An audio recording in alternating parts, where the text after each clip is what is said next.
Здравейте, пак съм аз Кристина. Преди 2 седмици попитахме колегите какво ще правят през отпуската, а сега ще ги попитаме дали са успели да изпълнят плановете си. А ако не са, ще ги питаме какви са ги вършили 2 седмици. Здрасти, Алек. Здрасти. Ти какво прави през лятната отпуска? Бях на море половината от отпуската с жена ми и детето и през останалата част бях вкъщи. Вкъщи, Алек. Да, малко е ляче. I went to Montana with my wife to visit some family, and then also in Sofia to visit some family. And then I was a little bit sick, so I stayed at home for the second week. Саша, ти какво прави лятната отпуска? Отпуска? Това е отпуска. Нямаше ли отпуск? Не би го нарекал отпуска. Кажи да е нещо интересно.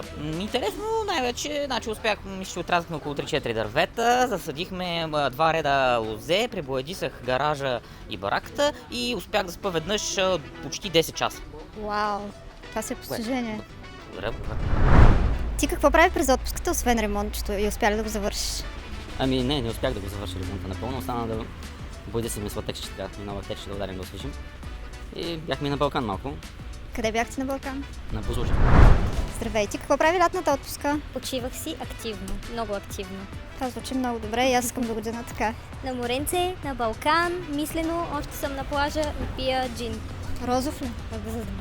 Задължително розов. Бях с моето семейство, с децата, бяхме на джип сафари в Родопите, след това на купон в Слънчев бряг и беше много готино. Видяхме се с много роднини и семейството. Бях на море и след това в болница, Защо? защото малкият се разболя и трябваше да прекратим така малко предвременно почивката. Надявам се вече да е наред. Вече е по-добре, да, възстанови се. Успя ли да отидеш в Гърция? Да, успяхме, макар и кошмарно пътуването. Защо? Защото малкият му понесе пътя малко. Важното е, че сте стигнали цели. Стигнахме, да. Първо бяхме на море и след морето вкъщи на двора, почивка, такива неща и на къси разход. Гледах си детето една седмица бях на море.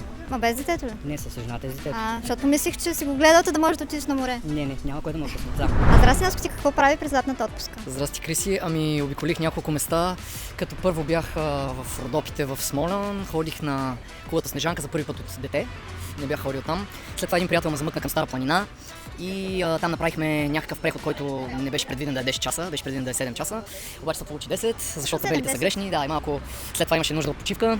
След това ходих на Бяло море в Гърция, там нямаше таралежи за щастие, но пък ни хапаха някакви рибки. И там беше забавно. 1 hour later. И накрая ходих и в София, посетих археологическия музей, в който не бях ходил досега. След това също преди президентството и се получи готина ваканция. I visited the family, I went to Canada and I did a lot of crazy things. Great. Can you tell what crazy things or it's a secret? No, they made me jump from a mountain, I was doing zip lines, I was doing racing cars, motorbike Great, that sounds and really eating too good. much, I think. Какво прави през лятната отпуска? Аз нямах лятна отпуска, аз бях тук, аз работех, аз съм... Ти така си пожела. Почивах, спах, горе-долу също, което прави тук. На Велинград ходи ли? Не успях да се на Велинград. Що? Нали го беше планирал на скъпото, на лукса? Каза се, че отидох на по-евтинко. Да, извън България. В Майорка бях. Хубаво ли е там? Прекрасно е. Мисъл, хубаво е, да, харесва. Здрасти, ти какво прави лятната отпуска? Ами ходих на голямо приключение на остров Корфу и на остров Левкада. Браво. Беше много хубаво, кристално сини плажове, както казват, Юнийските острови са 50 нюанса синьо. Браво. До година някъде на още по-екзотично ти пожелавам. До година съм планувала да ходя на турските Малдиви, Фетие. Браво. Пожелавам на абсолютно всички да могат да пътуват, да видят свят и да бъдат много щастливи. Така релаксираме ние в Айгер. А вие, ако имате по-интересни идеи, може да споделете ги в коментари, защото лятото все още не е приключило и септември се очертава да бъде с дълги уикенди.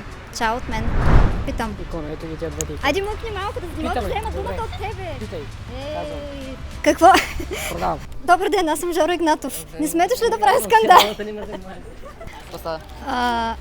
Какво става, бе? Може ли до година отпуската да е поне 1 месец? Ще те пусна предложение. Добре, благодаря И предварително. аз благодаря.